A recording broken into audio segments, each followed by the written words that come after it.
What's up, Degenerate Nation? Welcome to the Big Bets on Campus podcast. This is your Week 10 betting recap and Week 11 look ahead. I'm Stuckey, and with me, as always, is Collin Wilson, fresh off of a winning Saturday. How's it going? Yeah, I mean, it's good to be green on the app. It's good to be 4-1 on the show, even though I lost my best bet to some N'Kosi Perry, some Marshall offense. Can't put it in on a goal line.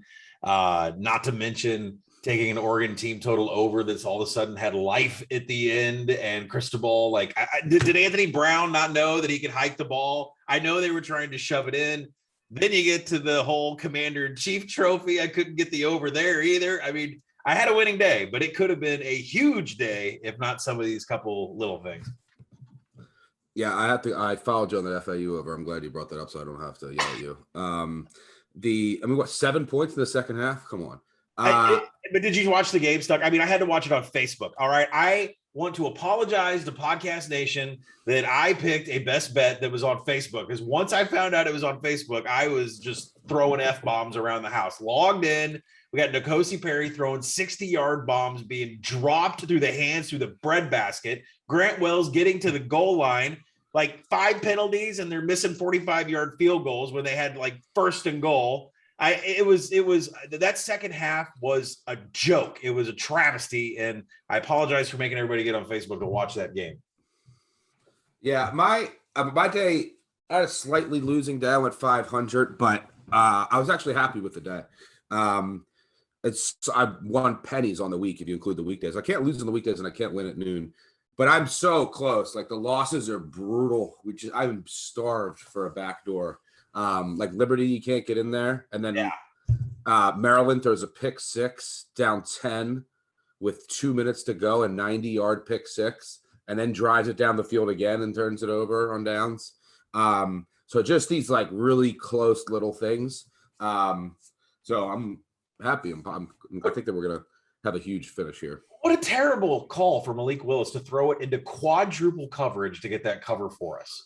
I mean, that was such a terrible. And then you had this sinking feeling that Maryland, who had kept close the entire time, that some Adrian Martinez type thing was going to happen, which amazingly enough, the no Adrian Martinez type thing happened against Ohio State. And by the way, Stuck, before we start this, who's beating Georgia?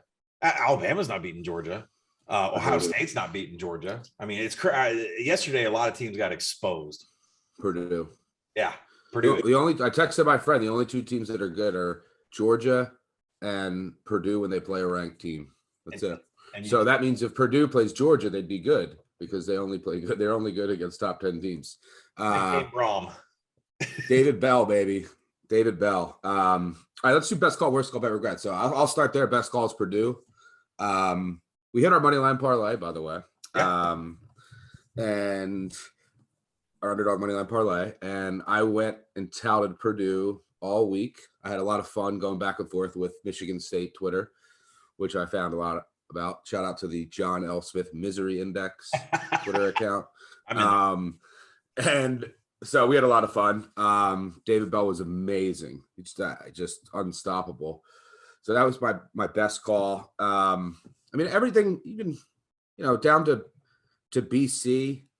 Everything that I hit was solid. So that's when you know that you're seeing things well, when your wins are easy. Worst call, I have to go Washington. I know that they kept it close and they had a shot, but look at the box score. That was Oregon dominated. It's the Washington. They were able to run the ball much more. They had much more success on the ground than I thought they would with the Washington changes, and the Washington offense is still broken. I mean, like, do something, change something, go to Heward. I don't know. The Dylan Morris thing is not working. It was a downpour, absolute downpour. Yeah, it was bad. I'll say, yeah, I know. Then another thing, like, just it's tough in this day and age. You have to get a couple. You say someone bet Cal early in the week and then you learn their whole team is out, right? Like, I bet Florida State. I loved Florida State. I sat here on the podcast and talked 10 minutes about the difference between Jordan Travis and Mackenzie Milton. And then it comes out 10 minutes before kick that there's a flu outbreak in Jordan Travis is out. So, you just write that one off and chalk it up to bad luck and hope that. Got it from the Florida Gators.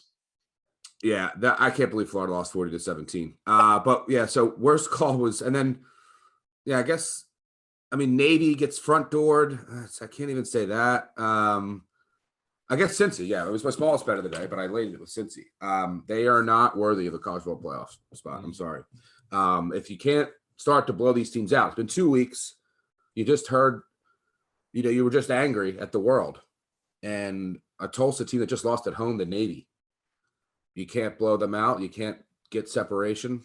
I mean, these things matter. You have to show dominance. Look at what Georgia does. So I'll say that's my worst call. But overall, very happy with the card. Bet regret was probably not buying out of Florida State.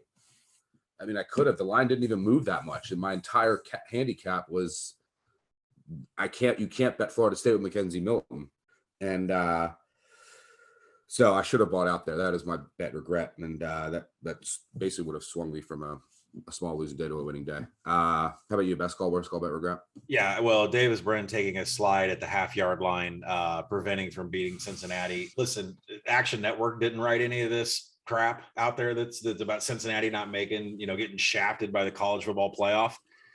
They don't deserve to be there. I mean, I'm glad that is other verticals, other companies talking about how Cincinnati deserves it. They don't deserve it, so quit talking about it. Best call for me, I'd like to say Memphis because it won our money line dog parlay, but let's be honest, I was all over the whole Seth Hennigan quarterback thing. I couldn't he was in warmups, but he wasn't warming up. He was suited up, but he wasn't warming up. So to say it was my best call, it was really a shot in the dark that hopefully Seth Hennigan was playing. He did. They blew SMU out. I don't know where the status of the Mustangs are right now. So I can't really call that my best call, but I'm going to go with Michigan State Purdue over. And the whole thing about Michigan State is you live by the explosive play, you die by the explosive play. And that's what I thought that entire game was be. Sure enough, David Bell is all over the place. We've got just some unbelievable plays by other targets for Aiden O'Connell, just making great plays. And of course, Kenneth Walker, Peyton Thorne with a freaking 42-yard scamper. That was pretty impressive. So I'll take the best call on the over there. Worst call, led everybody astray with this Florida International nonsense I talked about. ODU, doesn't matter. They've won one game on the road since 2018. They came in and manhandled Florida International. We can say happy trails to Butch Davis. Not really sure what's going to happen to the Panthers down there, but I'm going to go with the worst call being Bama first half over. I knew that there was a new right tackle, Damian George. I knew he was going to be the new right tackle. The amount of missed blockers, the amount of LSU guys that he could not block. How many times do we have to get out a spatula and scoop up Bryce Young's body off the grass and while Damian George is staring down at his quarterback because he missed another block? Like, this Alabama offensive line is not even. Auburn can beat these guys. All right, Alabama cannot beat Georgia. Yeah, Bo next season is absolutely going to have a field day in the Iron Bowl. I'm not even sure if that's a game I think about. I think I just bet it. So worst call was thinking that Saban coming out in the press and saying Bryce Young's going to start taking vertical shots downfield. Well, yeah, that didn't come till the third quarter. And the rest of the game, he had press on him the entire time, running for his life. And that guy weighs what, $170? You can't be taking shots. You can't be you have to slide or get out of bounds. You are not Kyler Murray. And Herb Street pumping up him. Oh, this is Kyler Murray. Stop. I know you need the ratings, but this is not Kyler Murray. And this Bama team is not winning the national championship. That regret, it's easy. Came on here and said UTSA is going to beat UTEP. I think you should take a UTSA first half, new contract for trailers, snubbed by the college football playoff. It was obvious from the very first snap of that game. It was a flyweight trying to box a heavyweight, and it wasn't even close. Box score, final score, it doesn't matter. UTSA, Western Kentucky. Now, Western Kentucky does have to play Marshall, but the UTSA Western Kentucky potential conference championship game will be the best one out of all of them. That is going to be prime time, one single TV viewing. But bet regret is UTSA. That was they manhandled UTEP. Yeah, Bama, very perplexing team. I mean, to come out against that decimated LSU unit and only win 20-14 and have to survive late. is not a good look. This is a team that it'll look good one week, and then the next week it looks awful. Really perplexing. I think that I don't even know who I want in the college football playoff at this point. Obviously, Georgia is the best team in the country. They're in. And, maybe with the quarterback change, we want Oklahoma in there. But their defense has major issues. It's a team that was struggling with Kansas just a couple weeks ago. Ohio State, again, not impressive against a real team. They could have lost to Nebraska yesterday. By the way, Nebraska is Nebraska the best 3-7 team in the history of college football. They're an underdog. You bet them. I don't know if they might quit now. They're not. What are they playing for? We have to talk about Oregon making the playoff because, and more importantly, I think Cristobal has built trenches on both sides of the ball. I'm not saying they can hang with Georgia, but they can hang with somebody in the college football playoff. Yeah, I mean, they're just built like an SEC team. I don't know who deserves to go. Put Purdue in there. All right, we have Florida. I mean, how does Florida lose 40-17 to South Carolina?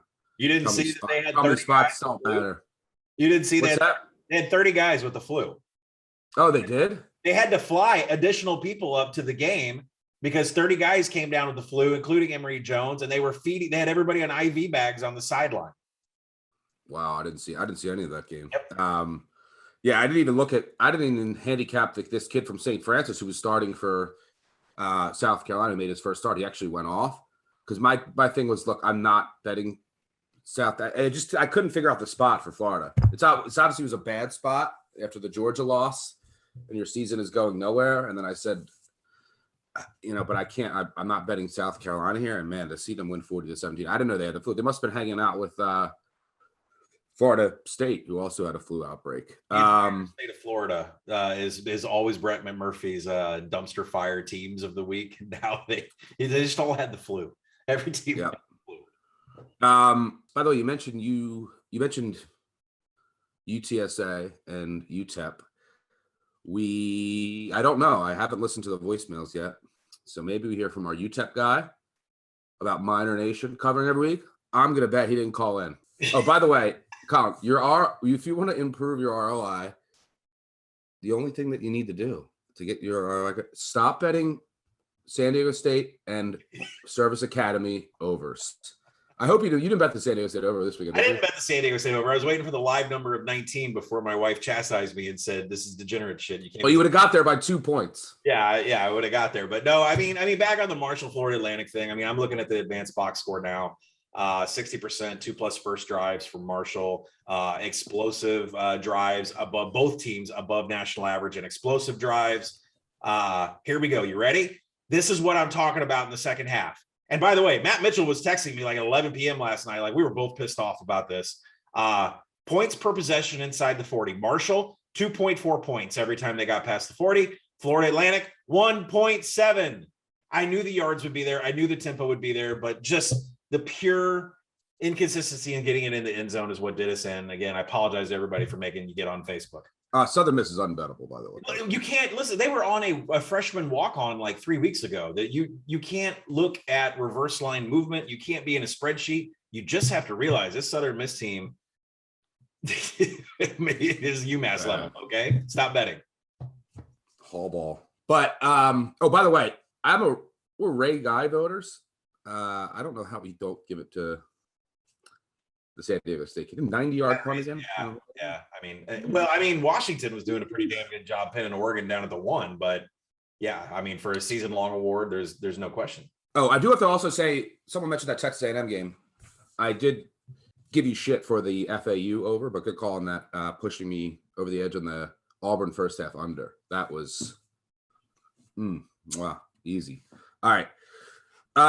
Before we move on to looking at next week and more importantly, weekday MACtion. By the way, Tuesday, you guys are listening to this on a Monday. So tomorrow we got weekday MACtion and college basketball. Woo. Big day for this podcast. All right. Before we move on, take a look down the results of the day, whether you bet them or not. Any other games you want to mention? How about TCU, by the way? TCU showing up with Dylan Morris and beating Baylor. I'm glad that was the whole question. We didn't know if they were going to show up for Patterson. They absolutely showed out. Good for TCU. But now I think I'm not sure like if we're going to play TCU again, right? We got the win for Coach Patterson. Not sure if that continues. So we'll see how the market treats him this week. There was one box score I wanted to call out, and that was Nevada beating San Jose State by 3. San Jose State's been dealing with injuries and all kinds of inefficiencies all week. This box score, pretty unbelievable.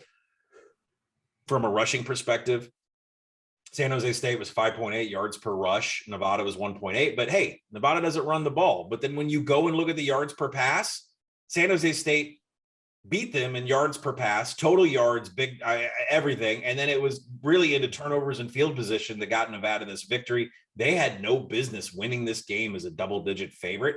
I'd be on the lookout for Nevada from here on out. I don't know what's going on, but even offenses like San Jose State, who have had issues with, I see that Nick Starkel's back. That's great, but he still only went 21 of 40.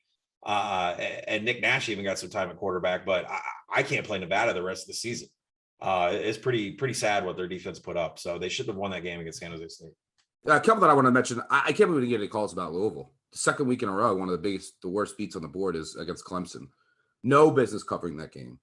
And then Louisville gets first and goal at the 1 to end the game. They don't score. Oh, that was vicious, covering that entire game until the very end. So we got USC taking on Cal. I mean, USC, we had a program that I think is done for the season. I mean, Arizona State just ran them up a flagpole. This is a game I have projected USC -1 on the road at Cal. Let's see if there's market overreaction to Cal's COVID situation. All right, Fresno getting destroyed by Boise.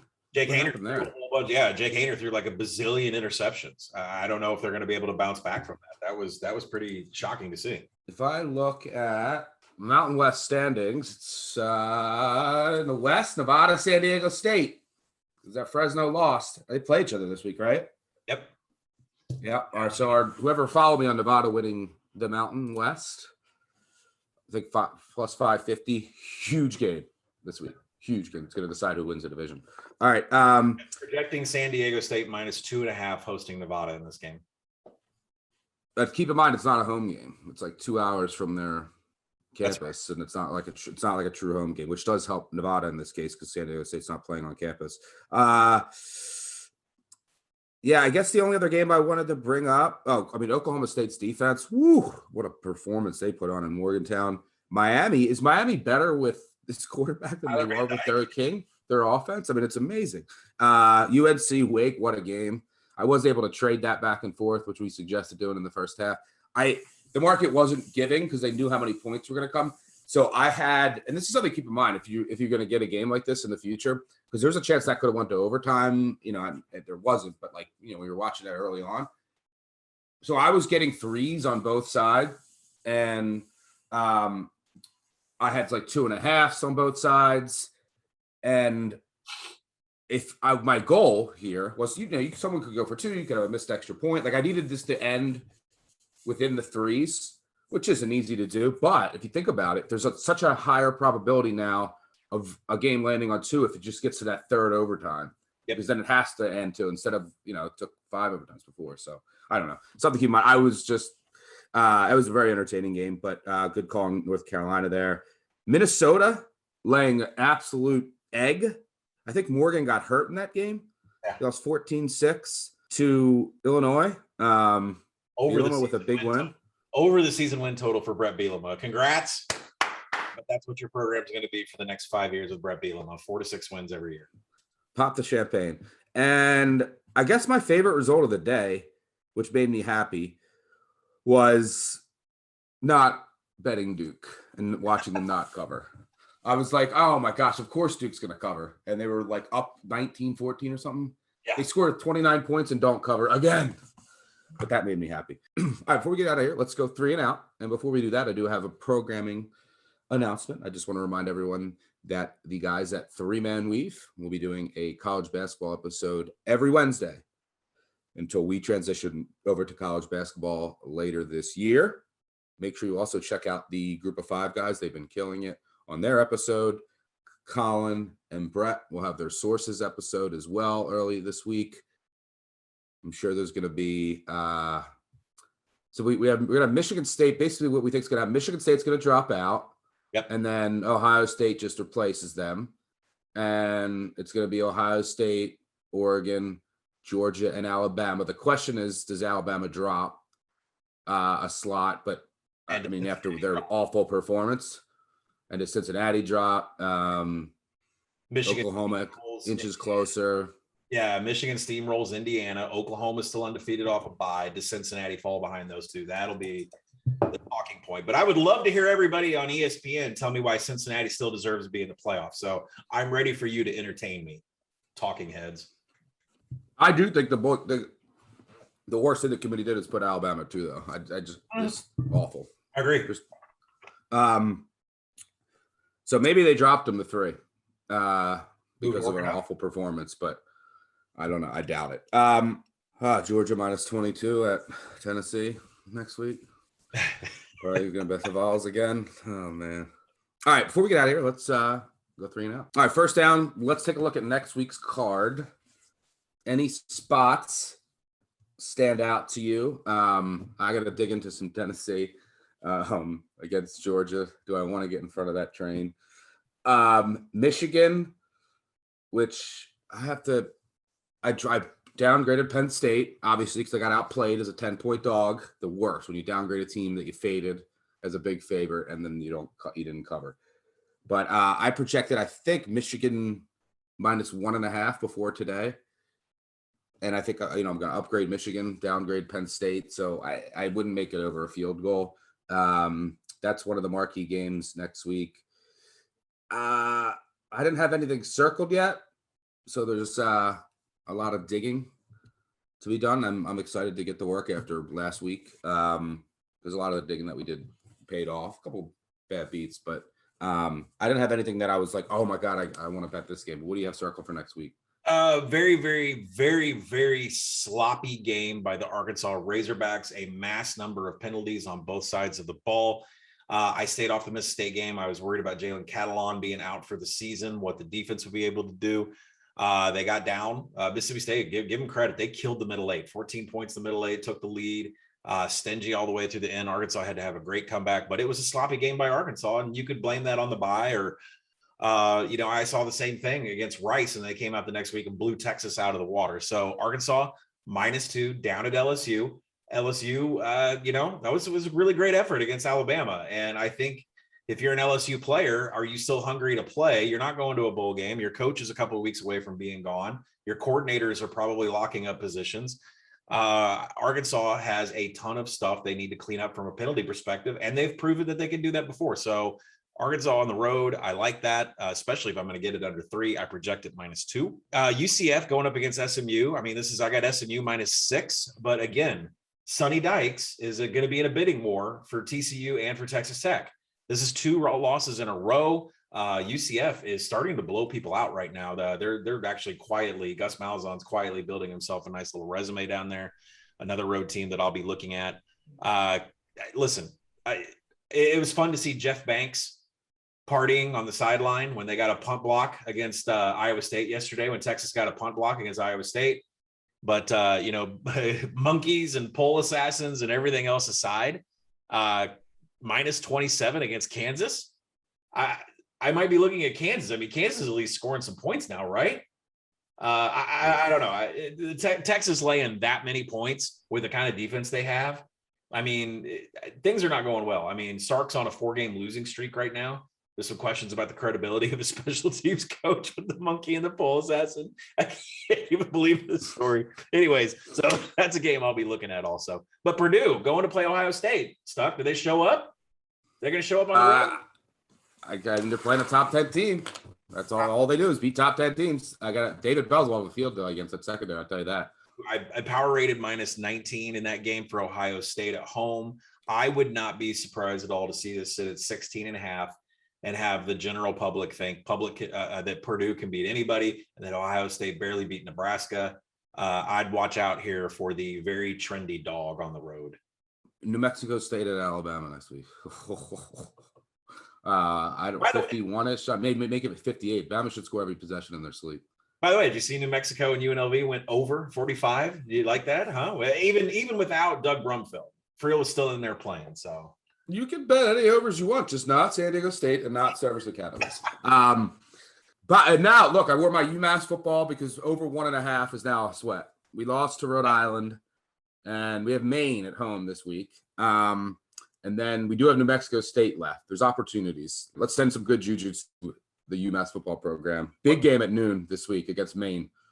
What's been amazing is when we do the BBOC live show and I come up with some random ass game like Sacred Heart or Rhode Island UMass, that steam has been true. Every Saturday morning, that steam has been a winner. All right, let's move on to second down. We have Tuesday MACtion. All right, we have Buffalo at Miami of Ohio, Akron at Western Michigan, and Ohio at Eastern Michigan.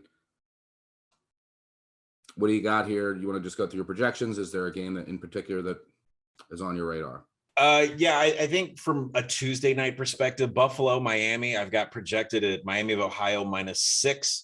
The Buffalo pass rush is one of the best in the nation, and the Miami of Ohio offensive line has been terrible at protection. Yeah, they lost a lot of talent from last year.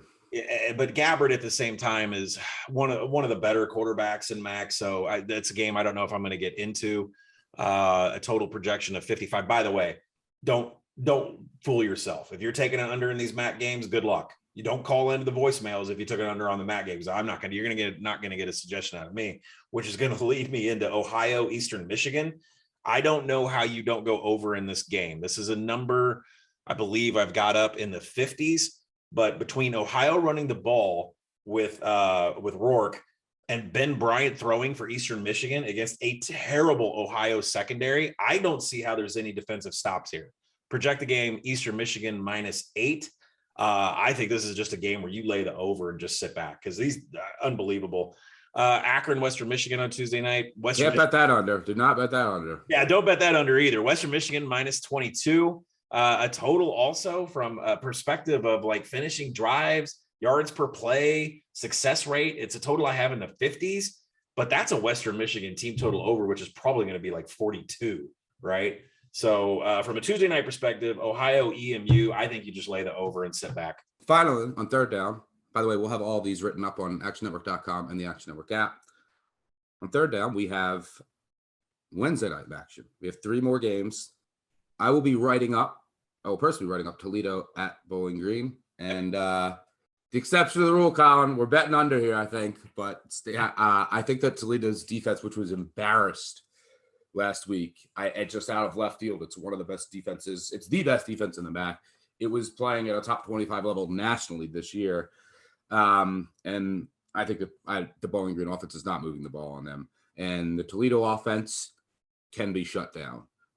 So I think that there's this is the under. This is the only game of the week that I would recommend an under. I got to see where it comes out, and I'll write it up there. But that's my look there. You also have Ball State at Northern Illinois. Ball State's been a weird team to crack because, I mean, Drew Plitt, he's been extremely inconsistent, and it's very bizarre. Ball State doesn't have a running game, right? So if Plitt is off, their offense goes into a shell. I don't know why he hasn't been as consistent as last year. He has the same weapons as he did last year. Maybe it was, last year there's just weird results in the COVID year, and it just happened to be Ball State's year. Northern Illinois finally lost a close game last week. Their coach, Thomas Hammock, came from the Ravens, and you can see some of the Ravens, approach and philosophies shine through. They go for 2 a lot when they're down. They'll go for 4th down all the time, high variance. There's some aggression coming in that department, though. What did they go? 5 of 5 on 4th down last week? And I was talking about the 4th down regression is coming. They're like 85% led the nation in 4th down conversion rate. On defense, they've been really good in that department as well. So, and here's the thing. Northern Illinois' defense is horrendous. Now, their offense has been really good. They've been running the ball. Rocky Lombardi threw for close to 600 yards last week. But Ball State, Drew Plitt should get going here. I still think that there's some regression coming for Northern Illinois. I'm going to be looking at Ball State here to see if we can get a good number. Any thoughts? And then finally, we have Kent State at Central Michigan. That's my right. Don't bet a Kent State. Don't bet a Kent State under. I'll tell you that. flash fast offense was rolling last week against Northern Illinois. What do you got? What you're looking at on Wednesday? Yeah, projecting Northern Illinois -4. This is a team that I refuse to lay that many points with. Every game seems to be close. They're winning them by short margins and a little bit of horseshoe up the ass kind of stuff going on.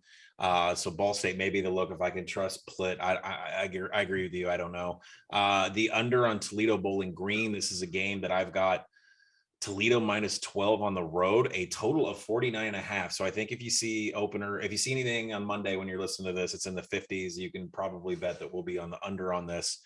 For me, I personally have the Kent State Central Michigan right up, and I'm just going to blow it for everybody and give a spoiler alert. This isn't over. Central Michigan -2 is a projection. There's no way I would take a side in a game that could be 100 points to really stamp this game. Kent State, second in the nation in tempo. Central Michigan, 20th in the nation in tempo. The special teams on these two teams are terrible. Kent State's 119th. There's a lot of defensive inefficiencies with both of these teams. This is your live game trading game of the night on Wednesday, but over anything in the 60s, right? I can't see this not hitting 70. Anything in the 60s, I'm going to be sliding some over money in here today. All right, that'll do it. Make sure, as we said, check out Action Network app and the actionnetwork.com for write-ups on all of midweek college football games, including every MAC game. Thank you for listening. Thanks, Collin, as always, for joining me. Thanks, everyone, for calling in on the voicemails, especially the people lecturing Collin about the Service Academy overs. There is no Service Academy matchup this week, but there is another one left on the schedule. So we'll see if Collin has learned his lesson and where that number comes out. But enjoyable weekend in college football. It's time for us to go get to work and dig for some winners for next week and all throughout the week. Make sure you subscribe, unsubscribe, tell a friend, tell an enemy, leave a review. We will do giveaways if you do. All right, here, Rob Job Money, greatest show live. Can't get enough content from you guys. Work probably wished I would stop listening and gambling, but we make money while we make money. Keep it up, guys. Rob Job Money, reach out to me or our producer, old boy Uncle Mitch, will send you some gear. And then Beat Farmer, nice mix of game analysis and quick takes on games. There's only so much time today, so super in-depth analysis is not for me, as I'm not a serious bettor. Plus the post-game voicemails are hilarious. Beat Farmer, reach out. We'll send you some gear. So 5-star reviews, they really help us. We appreciate that. Big Bets on Campus podcast, wherever you listen to your podcasts. But it's time for us to go get to work. We'll catch y'all later. Cheers. Peace out.